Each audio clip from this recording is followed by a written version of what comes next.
So I would like to bring up John Bridgeland, who is the president and founder of Civic Enterprises. And if you don't know him, he is really just an incredible champion for this type of work and for really work across many, many sectors, which he'll be talking about. But we're incredibly privileged to have him with us, and please help me join in welcoming.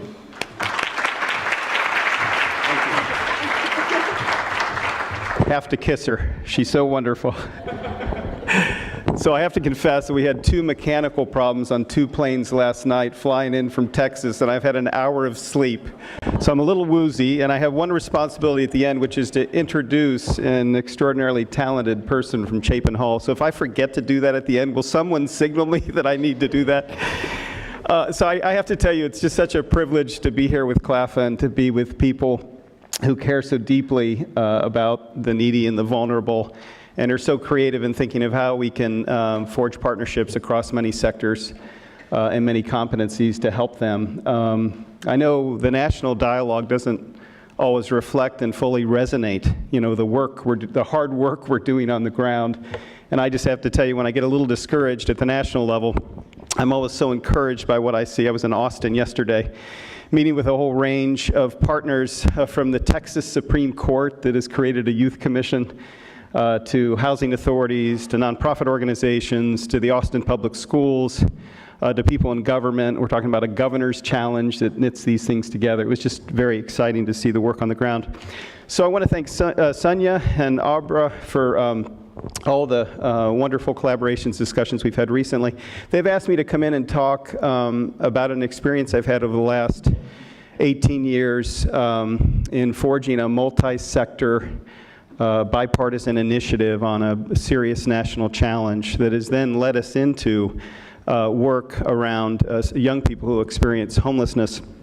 And so back in the early 2000s, I got a call from Patty Stonecipher at the Bill and Melinda Gates Foundation. She said, you know, there's this high school dropout epidemic in the United States, and nobody seems to know much about it. Can you help us put it on the national map?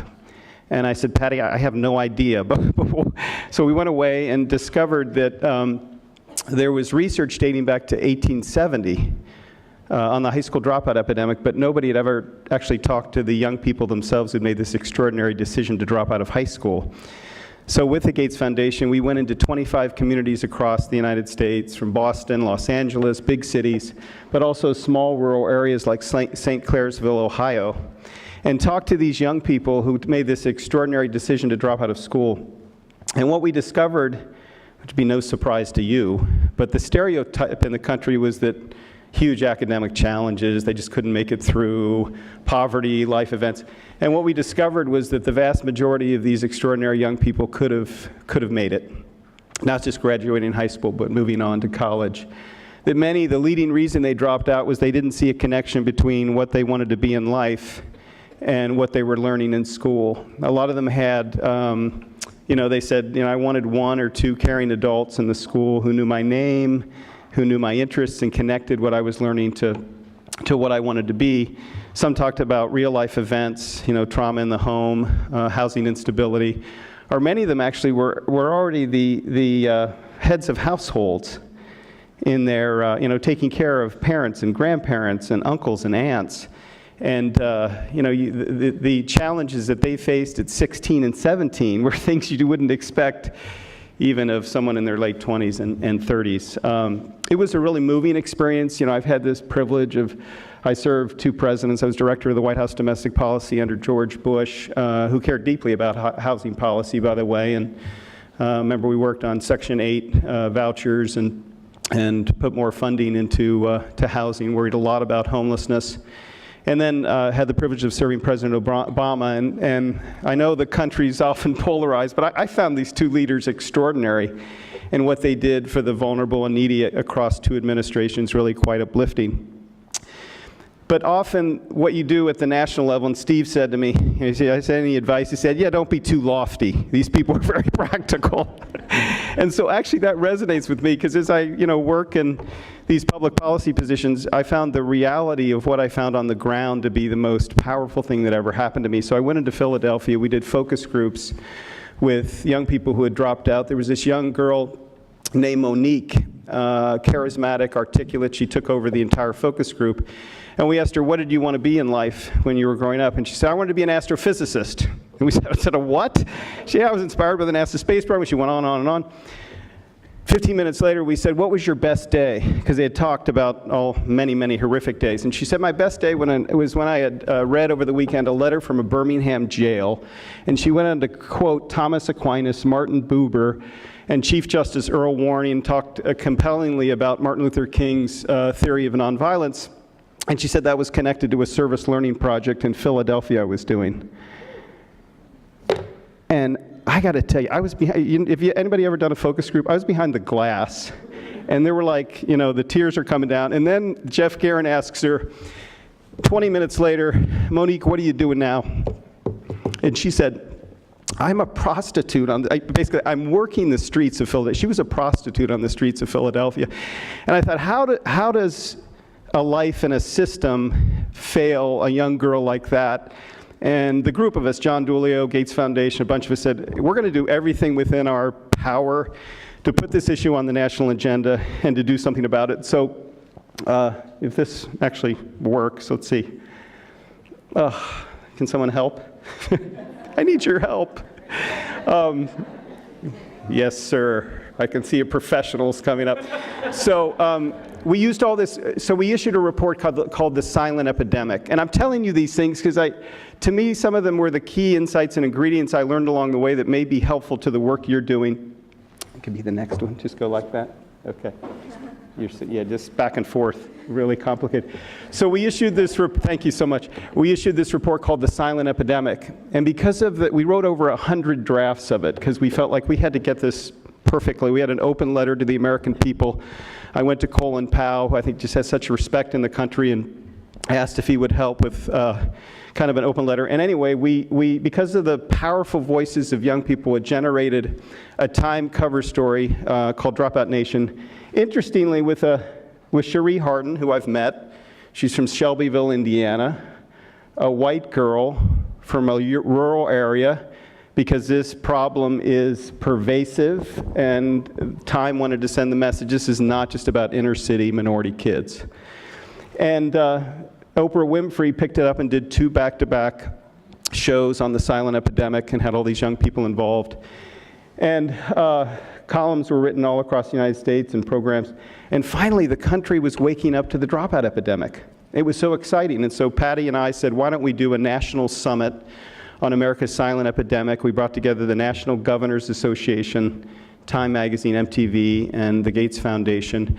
And out of that, the summit was really compelling. But a group of us, we said, 3 former U.S. presidents set the same goal of a 90% high school graduation rate. George H.W. Bush in Williamsburg, Bill Clinton in the context of Goals 2000, George Bush in the context of No Child Left Behind.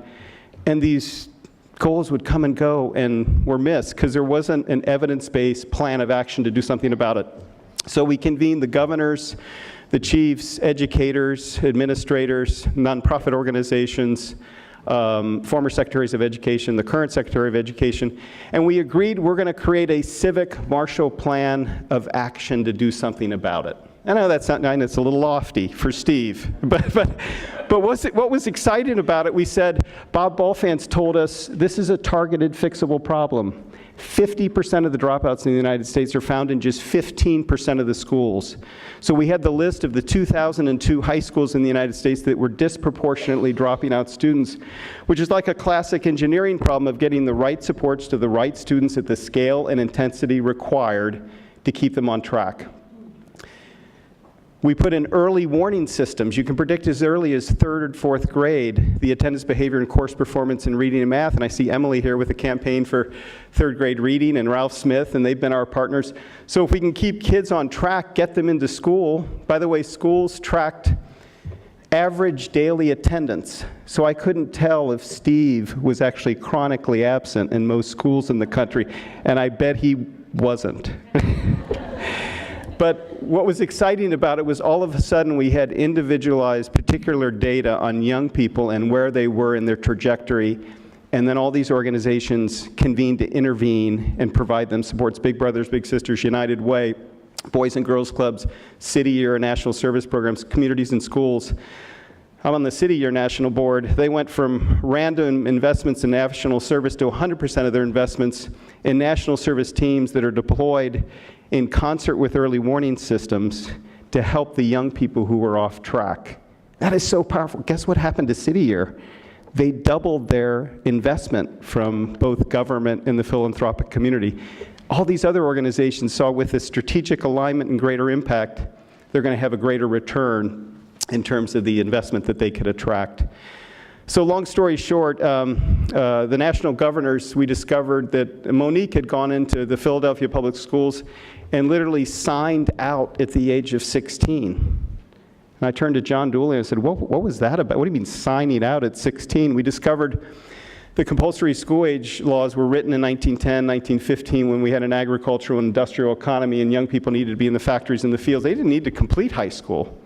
But today, of course, they need high school and some college. So we got 22 governors who were clamoring, what can we do to raise compulsory school age laws to 18, coupled with additional supports for kids, because you don't want to just throw them back into the same environments that caused them to fail. 32 governors put the dropout epidemic in their state of the states, which then led to, because they were publicly accountable, budget and priority. And then because of federal law and a common calculation of graduation rates, we could tell for the first time from Albuquerque to Akron to Sacramento what was actually happening around the country, and states were accountable for meeting 90% high school graduation rate goals. So, you know, it wasn't perfect. We all committed to a 25-year effort. I mean, you talk about the political cycles, you know, people come in and out 2 years, 4 years, initiatives, or except good people like John McLaughlin at the Department of Education who's with us and others who tend to stay across and give some continuity. We did a 25-year effort with two goals, a 90% high school graduation rate by the class of 2020. And we actually knew they were in the third grade when we started this campaign. And so we've tracked them every year and have data with respect to the individual students. And then with the Lumina Foundation, a 60% high school graduation rate by 2025. And so my other message is, you know, I know you guys do this 10-year, you have a 10-year campaign. My view is that you need at least a decade to affect transformational change. We led this with Gates Foundation, again, an effort to end malaria deaths in Africa. And when we first started out, people said there's no domestic constituency for malaria in the United States. The US government will never fund it. But because we had two concrete goals, it was a fully preventable and treatable disease, and we had a window of opportunity of 15 to 20 years, the government now spends, you know, billions of dollars, and 6.8 million lives have been saved from malaria in Africa, principally by the United States and the Global Fund, which it funds. So these are little hope spots that give me hope that, notwithstanding, you know, some of the chaos in the country, there are concrete issues that we can undertake and do something about. And I have to call out the private sector. The AT&T company came forward and made a $350 million investment in its Aspire program. And with them, we did 200 summits across the United States, went into communities all across the country, and had made investments in those communities if they generated a basically dropout prevention and recovery plan. And then we had Duke come in and evaluate efficacy, and 89% of those plans were actually really quite outstanding. So anyway, that was long. Are you still with me? Okay. But I just through this incredible experience of, I don't know, a spirit of humility at one level of just listening instead of mandating and directing, and by listening, these young people, you know, catapulted this issue to the national stage. And then being relentless about going to every network that you actually need, and I didn't mention a lot of them who have been part of it, and then being very specific. So we went to the governors, National Governors Association, spoke at their winter meeting, and we said, we want you to do three things. Highlight this issue in your state of the state and commit to a state graduation rate. Number two, have your budget priorities, you know, flow equitably as you're charged under your state constitutions, because you are responsible for fair, comprehensive, and equitable education, to actually distribute resources in a way that also target the low-performing schools. And third, for those governors who have a 16-year dropout age, raise your compulsory school age law to 18. So it was very concrete, it was very actionable, and it made a real difference, and that sort of was the flavor of our campaign. So here's what happened. High school graduation rates, after flatlining since 1971 for 30 years, went from 71%, so about a third of the nation was dropping out every year. Imagine that. A lot of these schools I went into, peers would say, I'm going to drop out because all my friends are dropping out. One young man said, the streets would call me. The marketplace of the streets far more interesting than the marketplace of the school. And so this, because of collective efforts and collective will, the graduation rate in 2016, the last reported year, was 84.1%, which means that 3 million more students graduated from high school rather than dropping out, which is really extraordinary. At the same time, you know, we're not Pollyannish. Ballou High School was caught in a really, difficult cheating scandal. We worry about the rigor and quality of credit recovery programs in alternative schools, and we have about a list of a dozen issues we're working with the National Center for Education Statistics on, which is called the data cleanup crew, to make sure. So we think, there's probably a percentage point of worry in that data, but it's really, really quite encouraging. So I was invited up to Capitol Hill to talk about the dropout epidemic, and when PBS released a documentary called The Home Stretch. Has anybody seen that? You should all tune in. It's fantastic. It's about stories of homeless students. And when I got briefed on it, I discovered that the lowest graduation rates in the country were students who were experiencing homelessness. In the 5 states that measured it, and it was really in the 50 percentile. Some cases, 40 percentage points below other populations, those who were housed. And the shocking thing, I knew nothing about it, and none of the people who had worked on the dropout campaign knew anything about it. And I met this extraordinary woman, Barb Duffield, who's going to speak to you in a minute, who was at NACCE, runs Schoolhouse Connection, and has dedicated most of her life to working on this issue. We decided to take the model of the Grad Nation campaign and create something called Education Leads Home, with clear goals. And we started with a nationally representative survey. I saw all these impacts that you are fully aware of. So we did this nationally representative survey of students who had experienced homelessness, both those in school who had been in and out of stable housing and those who had sort of the perspective of hindsight, and released a report called Hidden in Plain Sight. Like the silent epidemic, got a lot of national coverage and certainly educated a lot of us about the stigma and fear and the underreporting and difficulty in staying in school and moving from school to school. In one school district, it took public media going into the school, Barb signaled this to me, to actually shine a spotlight on the administrator who wasn't admitting a student because they lacked proof of residence. And of course, under McKinney-Vento, that's not permitted. And so there's a lot of room for action and movement on some very basic, concrete issues, Steve, as I get very specific about what can be done. The other thing that was interesting to me, the supports needed to stay in school. I just came from Austin, where we're working on this National Commission on the integration of social, emotional, and academic development. And interestingly, the practical things like transportation, school supplies, help with schoolwork were even a little less important than feeling safe, sense of stability, social and emotional support, and all the things schools in particular need to do a lot more of. This also sort of surprised me, worried me, was that these young people reported not being connected at all with outside services and programs, 61%. So a lot of work to do there, and a lot of opportunity to partner schools with the housing community. I know, you're doing many innovative things around the country. We've got good coverage. State coordinators told us, what you already know. We want to break down silos to serve services in these families, and we can be more effective in doing that. So we launched, together with Schoolhouse Connection, America's Promise Alliance. Colin and Alma Power are in their 80s, and they're dedicating their lives going around the country, still worrying about the most vulnerable and needy kids, and they're our partners, and they're personally committed to this. And I see Aurora Zapatas here. ICPH has been such a force on the data and analysis. So we come together in this partnership supported by a lot of great foundations and others, and we have very clear goals, and I will finish in 5 minutes, I promise.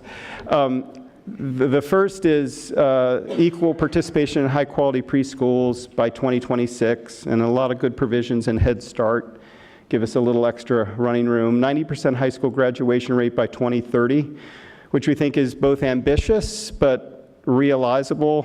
And it's our, Stan McChrystal once told me, the problem in America is we're too incremental. It's big, bold ideas that inspire people. And so we wanted to stretch a little bit, 60% post-secondary attainment by 2035.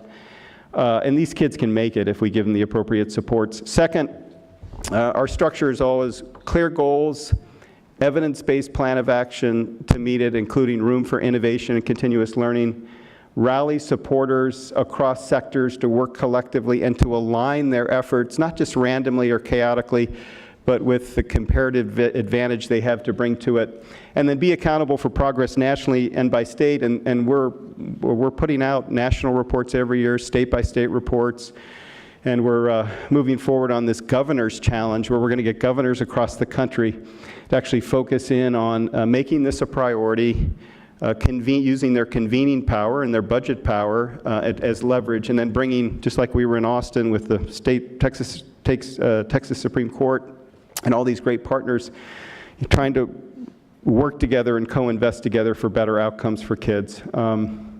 These are the elements of the campaign. I'm sure Barb will touch on them, and I want to call out Aaron Ingram from my team, who's been like the leading force on our team in putting this together, and it's been a 24/7 exercise and hope. And so, one of the challenges I'll just leave with you is that I wonder how we could, if any of these goals inspire you, if there are goals related to housing stability that, are equally as inspiring or more inspiring or could be aligned to this effort. The young people told us that so many things are chaotic in our lives, but we're required to go to school. And that's a pillar of stability for us potentially.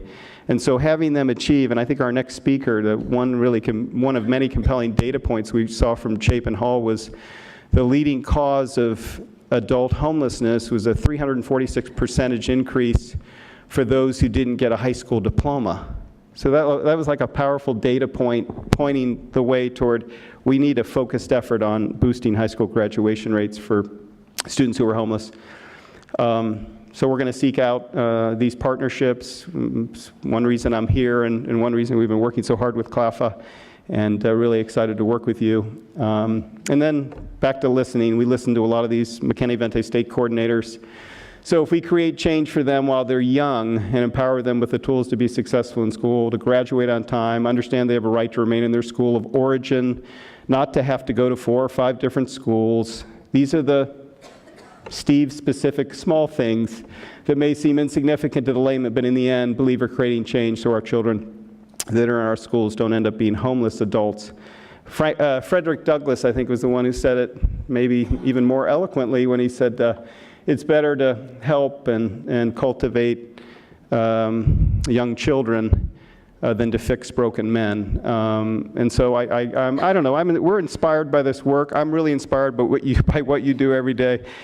And notwithstanding 1 hour of sleep, I'm grateful you invited me, and I will remember to introduce our next speaker, who is Matthew Morton, who's a research fellow at Chapin Hall at the University of Chicago. Matt's the principal investigator of the National Voices of Youth Count Policy Research Initiative, and is currently leading 2 initiative components: the National Survey of Youth Homelessness and Housing Instability, and a systematic evidence review of interventions for runaway and homeless youth. He's worked as the advisor to the U.S. Administration for Children and Families, what a fabulous post, and was a key contributor to the development of the national strategy to end youth homelessness. He's worked both internationally and domestically on youth and family policy as an economist for the World Bank, a researcher at the University of Oxford, and a consultant to the European Commission. Wow, I can't wait to meet this guy. Welcome, Matthew.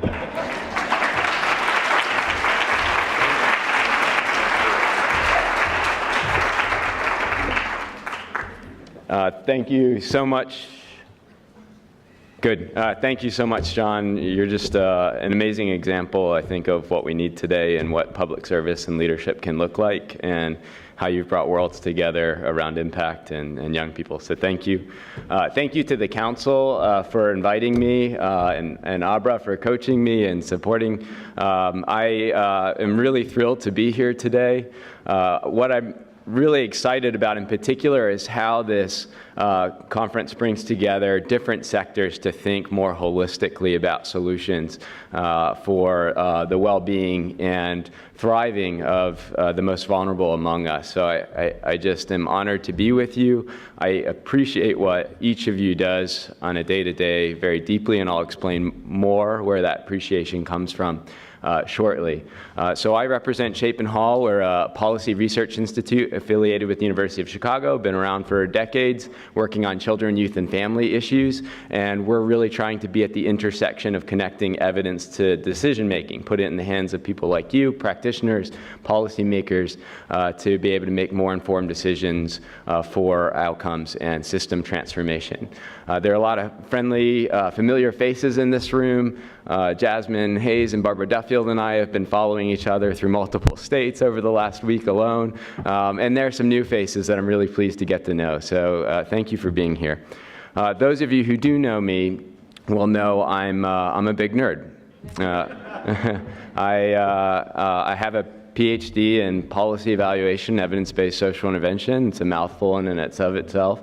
I like long walks on the beach and evenings of designing unbiased sampling strategies. I judge people's character by the size of their standard errors. Sorry, that one's really bad. I've got to work on this. But, you know, truth be told, researchers get a bad rap sometimes. We are seen as a bit distant, a bit divorced from reality, not really connected in with the systems and the day-to-day decisions that you have to make. And we're really trying to change that and model what the difference can look like. I'm passionate about research because I believe it can highlight blind spots. Evidence is not designed to just help us say the things we want to say anyway, or hear the things we want to hear anyway. Sometimes it does that. That's nice. It feels good. But sometimes it doesn't. And I've been in that position before myself as a practitioner in youth development, when I realized looking at the data that it highlighted blind spots and things that weren't working, or for certain subpopulations that weren't making as much progress as others. And sometimes data helps highlight blind spots for our society. So things we know, but we need evidence to support and bring to the table. And so my initiative, Voices of Youth Count, that I lead on youth homelessness has been really designed to do that, and I'll speak a little bit to it. But at Chapin Hall, from child welfare to education to early childhood development to homelessness, we're really trying to show how evidence can help systems and policymakers highlight and tackle blind spots head on. I also love the name of the summit, and so I've even kind of structured my remarks a little bit around it. The more I thought about it, these two simple words really prompt a critical reflection when you think about it, about what it is we're really trying to deliver, what it is that we value in housing work, and what it is we aspire to achieve. So I'm going to use Housing Is a bit as a way to anchor my talk as I share some examples from national work I lead, from the work of some of my colleagues, and even a little bit in international examples.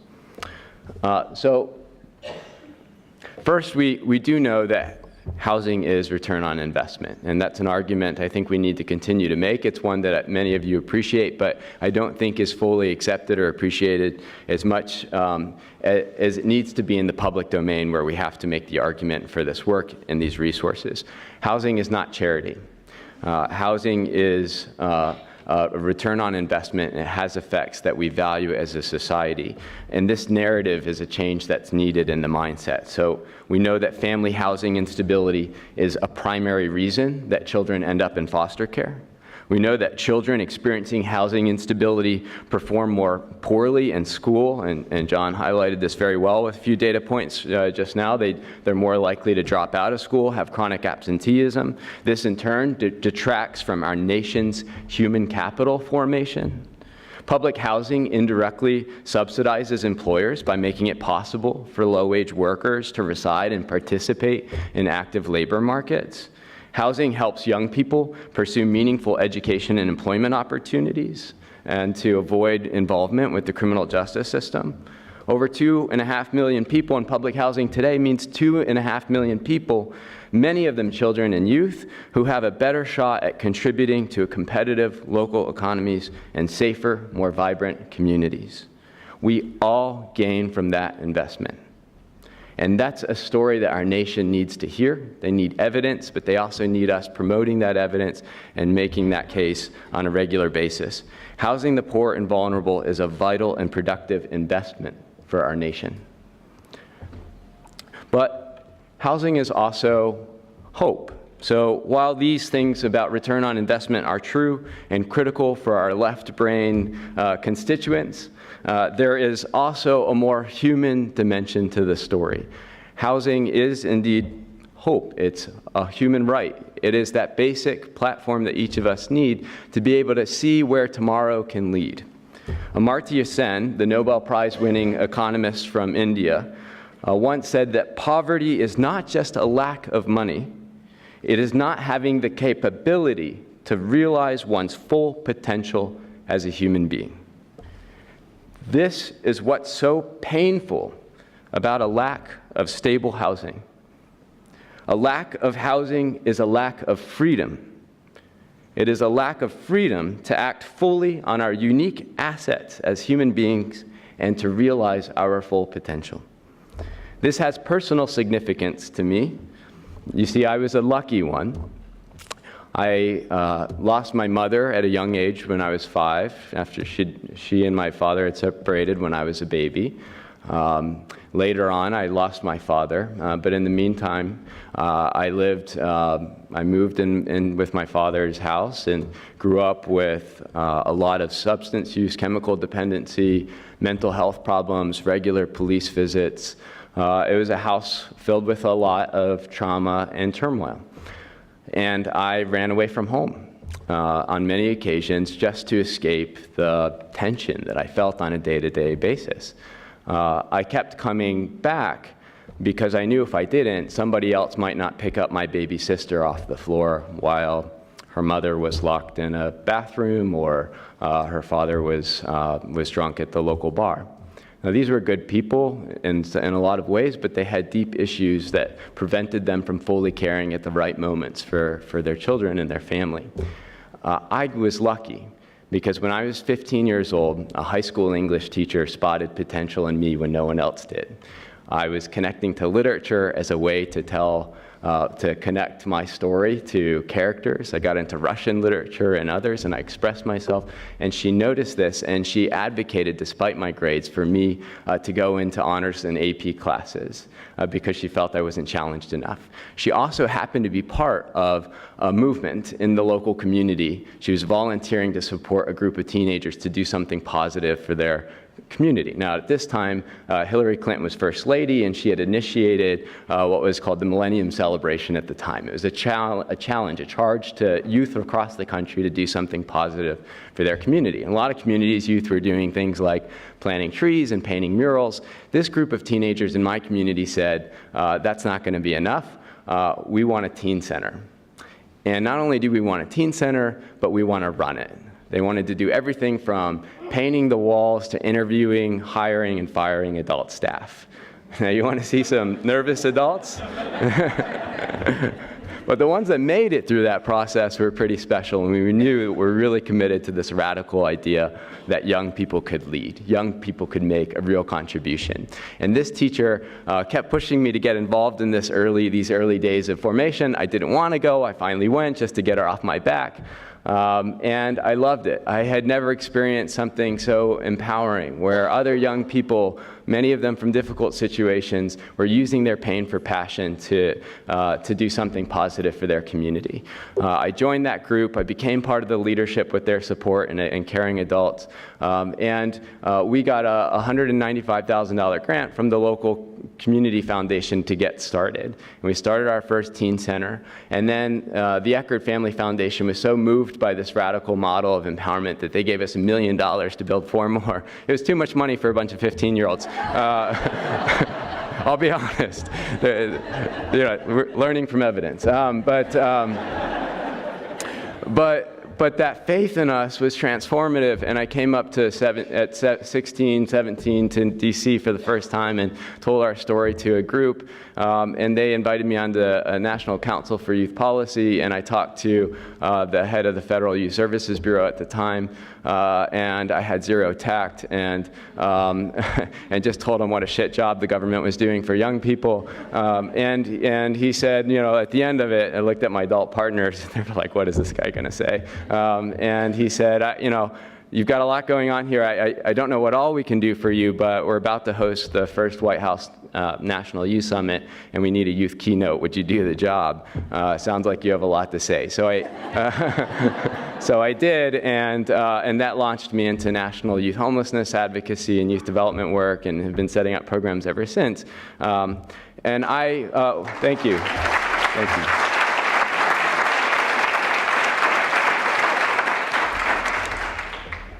But I was a lucky one, and not all young people are so lucky.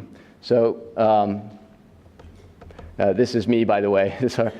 Don't ask me why I'm wearing that necklace. It was Florida in the 1990s, but that's my teacher, Mrs. Lippman, who supported me in those early days. And yet not all young people are so lucky. So, here's a quote from one young person, age 24.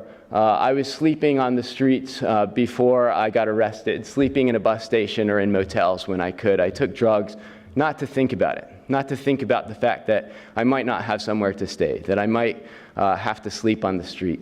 I'm ashamed of it. I just wanted stability. I didn't have anything stable, anywhere stable to live. I just wanted stability. And so this is where housing is hope is really important. It's not a fluffy thing. It's that thing that gives you that sense that there can be a tomorrow. The other thing about this quote is it was from my little sister over the last year. And it just reinforces that not all of us end up in the same place. Not all of us are so lucky. I had benefits of white male privilege all of my life. I also had the right early engagement and supports at the right time. And my sister was gay and bullied and had a lot more trauma and systems involvement than I ever had. She showed an enormous resilience, but has had those disconnects from housing.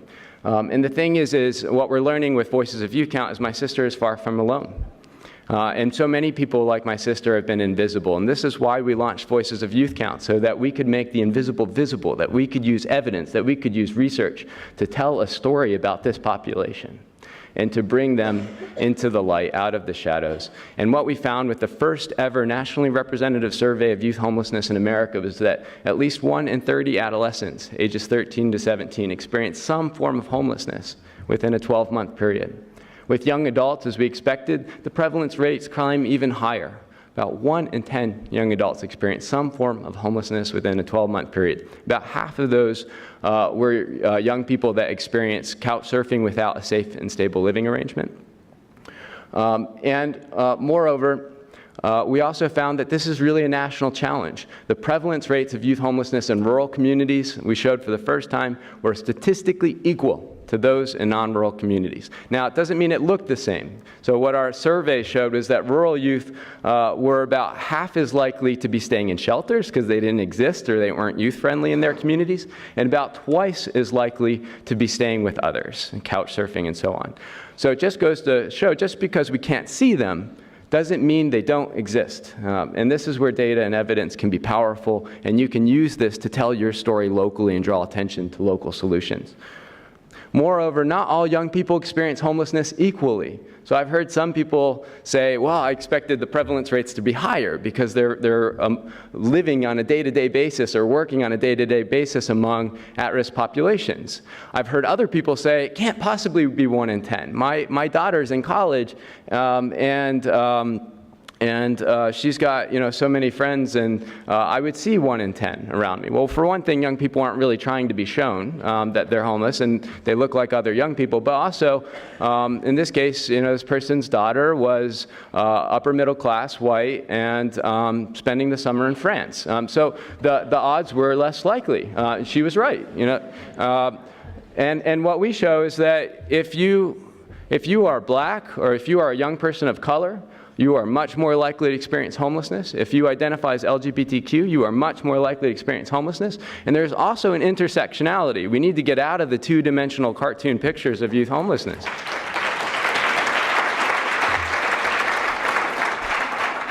And these stats, for the first time, provide national data to support this. So if you are white and straight and cisgender, you have about a 4% prevalence rate on average of youth homelessness. If you belong to a population that's black and non-LGBT, or white and does identify as LGBT, it's about 7-8%, pretty much the same. If you are black and identify as LGBTQ, you have 16% of your community is experiencing homelessness at some point within a year. That's 4 times higher than white, straight, cisgender young people. So we really need to understand and unpack these intersectionalities and understand these subpopulations that create a risk. The other thing I want to note, and that our research is really drawing out in a powerful way, is that housing is not an event. It's not something where you have young people that are, doing really well, or anybody for that matter, doing really well one day, things are stable, things are happy, family's great, next day they're living under a bridge. And yet, we haven't really devised a policy response that appreciates that. And so I'm going to give you an example of a non-two-dimensional snapshot. I know you can't read all this, but I'm just going to kind of give you the sense of it. So we've gone into in-depth interviews with 215 young people across the country in 5 communities. These are 2 to 4 hour conversations with these young people, really unpacking their trajectories into homelessness. And for most of them, we've created trajectories to show how their story has played out in youth homelessness across systems, across housing instability. This is one young person who chose to be called Bailey from San Diego for the purpose of this research. Now, Bailey was asked, like all young people, where did your story of homelessness and housing instability begin? And they could pick anywhere they wanted. They could pick a week ago. They could pick the day they were born. In this case, Bailey, at 17, staying in a shelter where we met her, explained that housing instability started with family homelessness. And in that family homelessness experience, and by the way, this was quite common, 1 in 4 young people that we talked to who are experiencing unaccompanied youth homelessness had experienced precursors of family homelessness. And so just to give you a sense of the intersection of these systems. And Bailey's cycled with her mother and her sister across 4 different states, across multiple different forms of housing. Eventually, mom commits suicide, and Bailey ends up in the foster care system. In the foster care system, she is rotating between different abusive foster homes, and ultimately ends up with her father, who was estranged. She didn't know him very well. Ends up with dad. Dad's got lots of issues in the household. Bailey's starting to present mental health challenges. Dad or stepmom kicks her out multiple times. This turns into couch surfing. Again, a very common form of early homelessness for young people. Couch surfing ultimately amounts to staying in between places, going into hotels whenever she could, and then finally she tries to go to a youth shelter. She can't get in because she needs parental authorization. Finally, dad allows parental authorization. She can get into a shelter. So what I want to paint here is a picture of a young person who has a lot of fluidity in her experience in between different types of housing instability. This is not somebody who we can just label as one thing or another, or just say a couch surfer or a literally homeless person. The other thing that's really important and hopeful here is that we're showing a trajectory along the runway for prevention and early intervention of youth homelessness. You can imagine all of the entry points, just in this story alone, in which systems could have worked better, in which she could have had her Mrs. Lippman, in which she could have had her connection to the right programs and supports, so that this story never had to play out as long and as deep as it did. The other thing that's important to highlight about housing is housing is not the end game. And I think a lot of us come into this work not because we're so passionate about getting people housed, but because we're passionate about helping people thrive. We're passionate about getting people to that next level. This is one of the things that I really love and appreciate about this summit and about CLPHA's just approach in general. You all are talking about collaboration between public housing and education and health in cross-sectoral ways that really gets at outcomes. And that's really exciting, and I just want to applaud you for that, and to give you a sense of the way we're thinking about these sorts of things. Now, this is one example of what my teams, what my colleagues are doing in centering data in that collaboration. So this is the well-being dashboard. It's recently developed. Led by my colleague Jennifer O'Brien. Now, this well-being dashboard is intended to consistently measure and assess children and families' well-being at the child, the caregiver, and the systems level, all together in one place. It allows child welfare staff to use this information in service, permanency planning, and in making decisions about using limited resources. It's one of the first dashboards in our nation to visually depict and comprehensively track the well-being and progress of children, youth, and caregivers across numerous measures, including strengths and needs, visitation rates, school performance, and so on. So if we can center on an outcomes focus and assess around an outcomes focus, we can bring together our partners in a stronger, more dynamic way to figure out what interventions are needed at what time to help get young people in the right place. Now, there are also international examples, and I feel some license to speak to them since we are in the Center for Strategic International Studies. And I myself just came back into youth homelessness and domestic policy, having spent 4 years working in India and Afghanistan on development policy. And I just want to sort of note that there is a really radical approach and revolution to getting beyond the "it's not my job" mentality in development, right? And I think you all kind of know what that looks like in your own spaces, in your communities.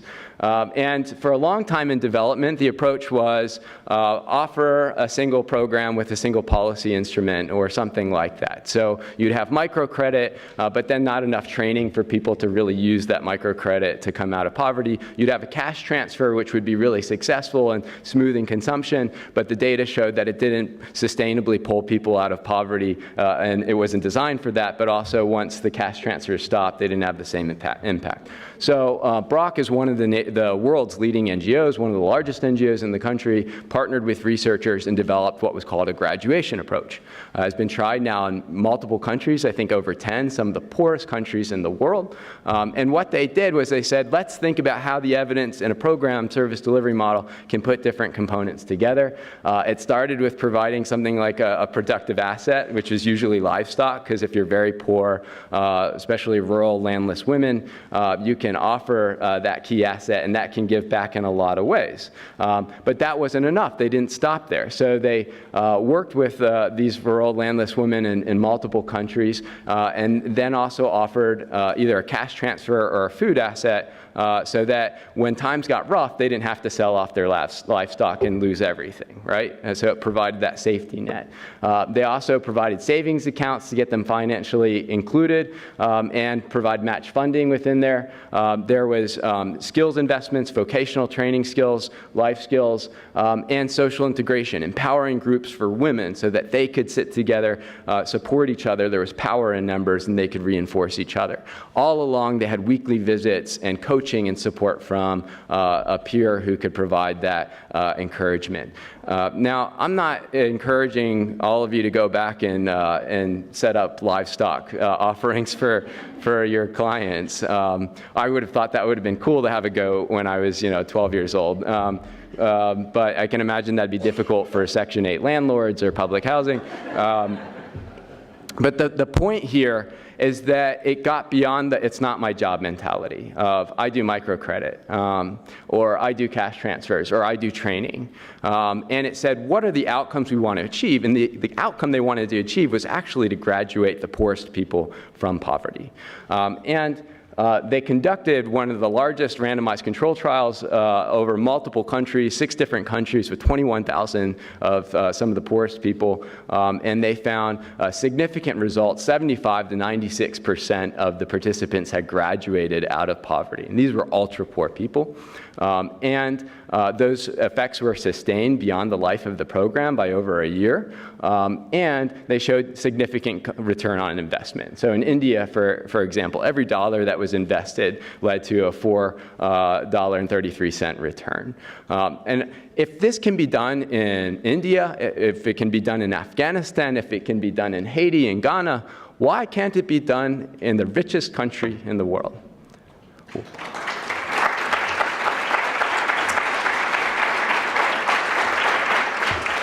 Why can't we think together?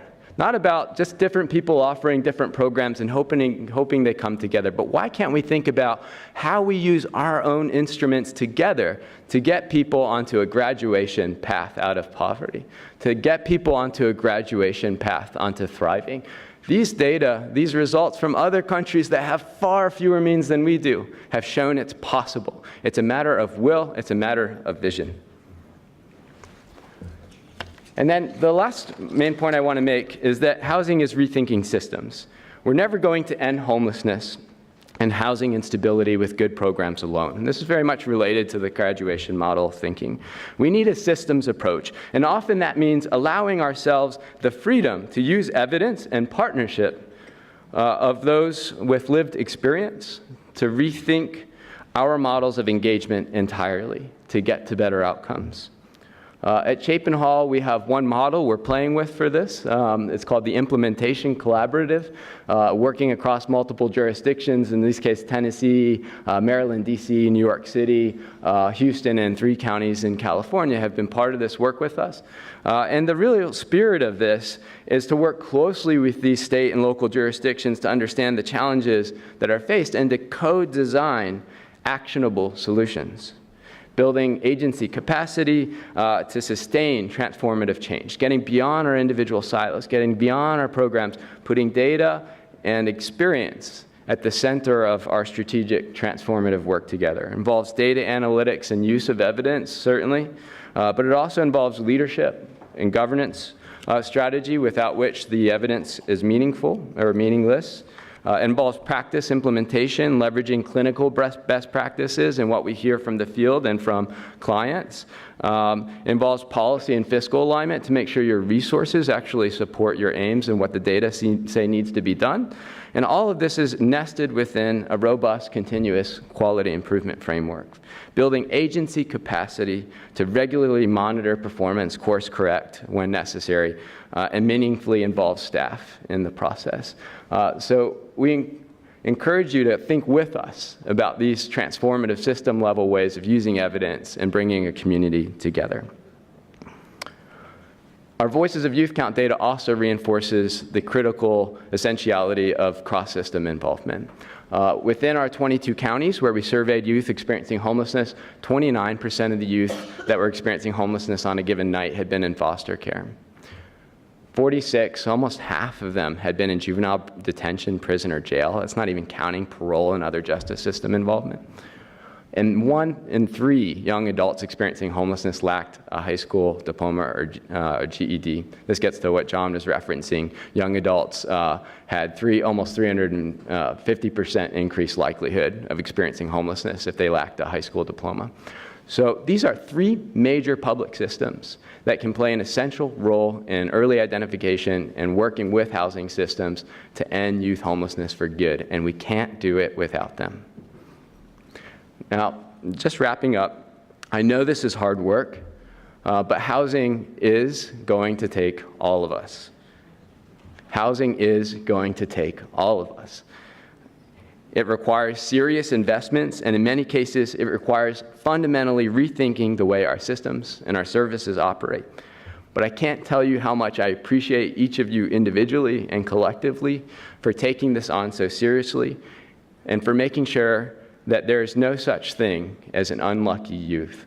We shouldn't live in a society We can't live in a society that has lucky and unlucky youth. A systems approach, using evidence, and the passion that motivates us can fix that. Thank you.